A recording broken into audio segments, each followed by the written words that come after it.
বাংলাদেশের ফুটবলে প্রবাসী তরুণদের যুক্ত করায় তৈরি হচ্ছে নতুন আশার গল্প।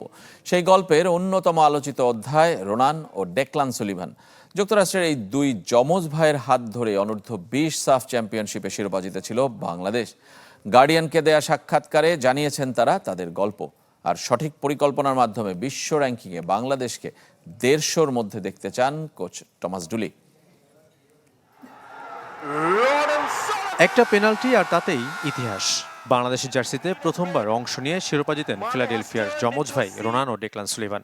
সাফ অনূর্ধ্ব-20-এ রোনানের নেওয়া সেই পানেনকা শুধু একটা ম্যাচের ফল নির্ধারণ করেনি, সামনে নিয়ে এসেছে লাল সবুজ ফুটবলের নতুন সম্ভাবনার গল্প।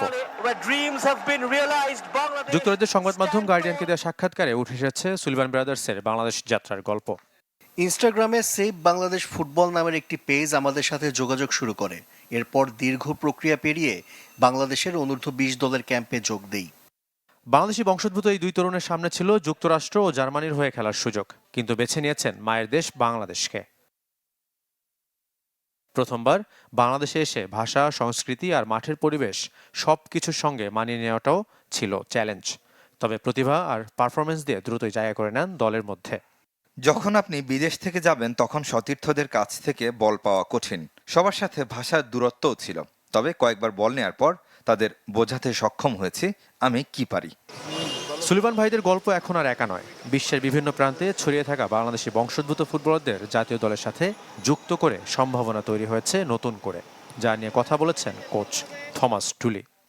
প্রবাসী ফুটবলারদের প্রতিভাকে কাজে লাগানোর পাশাপাশি স্থানীয় ফুটবলারদের উন্নয়নের জন্য সমানভাবে কাজ করতে হবে। লক্ষ্য শুধু ভালো ম্যাচ খেলা নয়, ফুটবলারদের চিন্তার ধরন বদলানো, ভুল কমানো এবং মাঠে আরও সংগঠিত ফুটবল খেলা। বাংলাদেশের ফিফা র্যাঙ্কিং 181, তবে ডুলির বিশ্বাস সঠিক ও দীর্ঘমেয়াদী পরিকল্পনার মাধ্যমে 150-এ উন্নতি করা সম্ভব। শাফাত মিদুল, চ্যানেল 24।